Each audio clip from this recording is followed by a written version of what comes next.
Matt Lyons has his USFL preseason power rankings. Let me see what you think. Let us know in the comments. The USFL season is approaching quickly with training camps in full swing. Some notable transactions. The inaugural game set to kick off in less than a week. It's a good time to do one last power ranking before things get rolling. While there hasn't been a drastic change in rankings since the last supplemental draft, a few notable ad drops have shifted things slightly. Previously ranking here. So first, the Tampa Bay Bandits. My Tampa Bay Bandits. Previous rank was 1. They are ranked number 1. They're on top. Despite losing their most experienced receiver in Eli Rogers and a few others, he didn't show up. With Rodgers gone, the Bandits are still high-powered offense with plenty of weapons on the quarterback, Jordan Ta'amu. Additionally, the team brought in the NFL and CFL wide receiver Rashard Davis to help fill Rodgers' place. He was the former number 1 overall pick in the XFL draft, but then he wound up playing for the Eagles. So he's back, spent time with the Eagles, Raiders, Chiefs, Titans. And I think, or was it the Titans? He also spent time with the Saskatchewan Roughriders. Active roster in CFL, was drafted by the DC Defenders, although he did not officially sign with the team. Other players added to Tampa Bay are Zach Daw, Jalen Booth. Daw is a defensive end who played 3 seasons at BYU, totaling 81 tackles, 4.5 sacks, and 13.5 tackles for a loss in his time. And then the other addition to the Bandits is offensive tackle Jalen Booth, who should do an extra job bolstering the offensive line at 6'4" and 375. Pittsburgh Maulers at number 2, really. The Maulers are still sitting at number 2 spot ahead of week 1, despite losing one of their running backs, Devon Smith, who was expected to take a large portion of the carries of the run-heavy team. However, they've replaced Smith with another back who's more than capable, Mondre London. This is a guy you have to look out for in this league. Super excited to see him. He was an experienced running back out of the University of Tennessee, who most recently absolutely destroyed the European League of Football, ELF.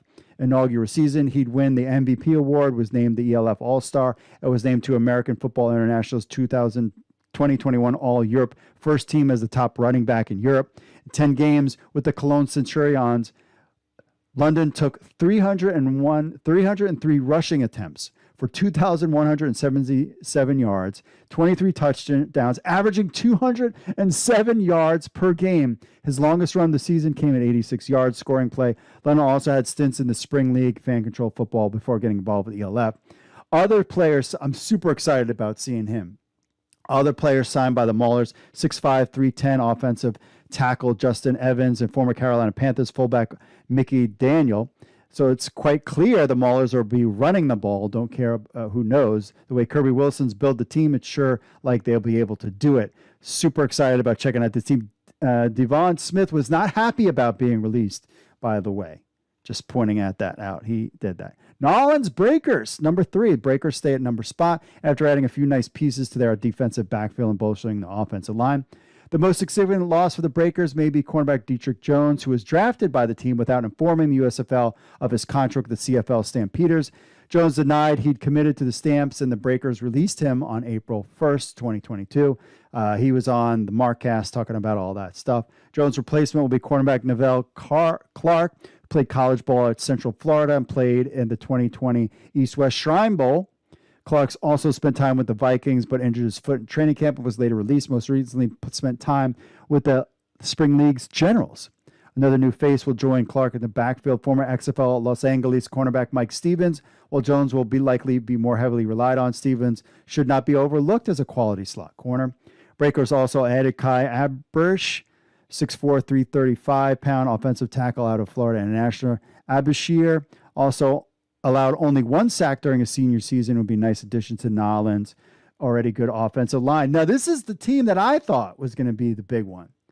Philadelphia Stars, number 4, staying at 4, remained intact despite losing safety Jack Taco, who was expected to be an impact player for Philly. His replacement is safely Evan Worthington out of Colorado, spent time in NFL training camps. Worthington was a little bit taller and versatile safety who can play in the slot. He ended his college career with 167 tackles, 15 pass deflections, and 4 interceptions in 36 games. Most recently spent time with the league's Generals, the Spring League's Generals, for their 2021 season. Philly also added quality tight end mix and former TCU standout Pro Wells. Wells played 3 seasons at TCU, with 32 catches for 403 yards and 9 touchdowns in 26 games, 6 starts. Initially, it was reported tight end Bug Howard did not report to camp, but a later report confirmed Howard did arrive in Birmingham with the team. In addition to Wells, the Stars appear to have signed the best tight end room on paper.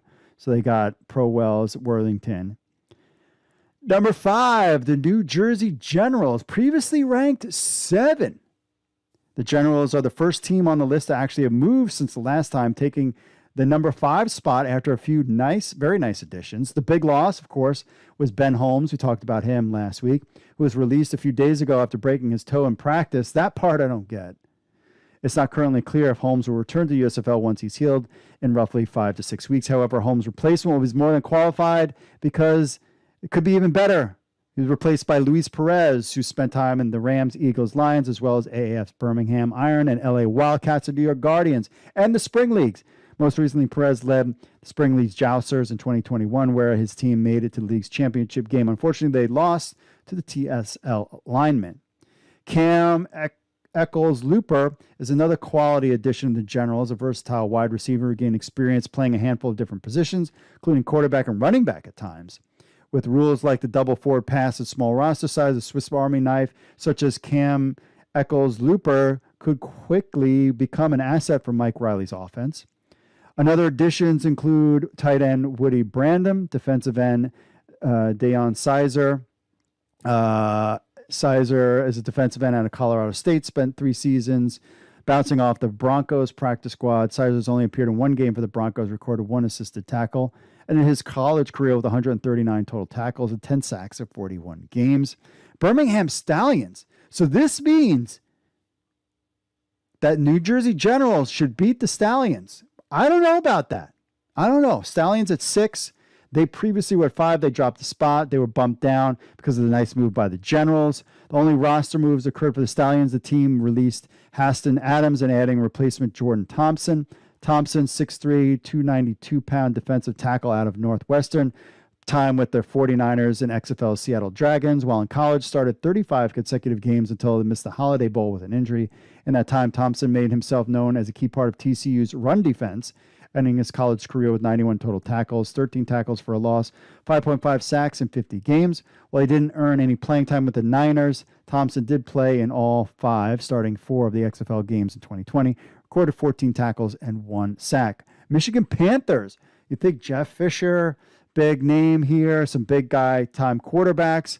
They bumped down a spot in the rankings after minimal roster movement, along with some nice additions by the Generals, moved them off the board. The largest additions of the Panthers appear to be defensive tackle Walter Palmore out of Missouri. Gained experience with the Texans, Cowboys, Seahawks, Panthers, Roughnecks of the XFL. I think he had some time on the practice squad this past year. In 2 seasons at Missouri, Palmore played 22 games, 13 starts, 44 tackles, 1 sack. Additionally, Palmore's only appearance in 1 FL game and 1 XFL game, but underperformed in those opportunities. Another addition to the Panthers is offensive guard Cordell Wagatu out of TCU, replaced Marquel Harrell after he didn't report. He spent time on NFL practice squads, including the Texans in 2020 and Cleveland Browns in 2021. And finally, last place, the bottom of the barrel, which I probably agree with this one, Houston Gamblers. They remain the bottom as they haven't made any moves, and most of the question marks around their head coach, quarterback, and supporting cast.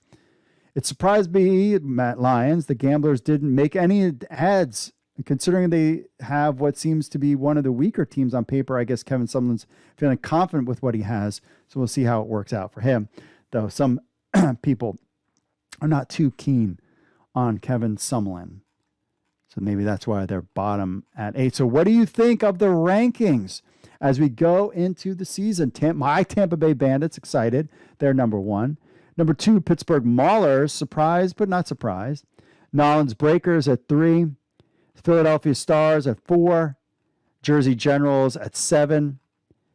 Birmingham Stallions at 6. Michigan Panthers at 7. And Houston Gamblers picking up the rear at number 8. Let us know what you think in the comments. What's your preseason rankings?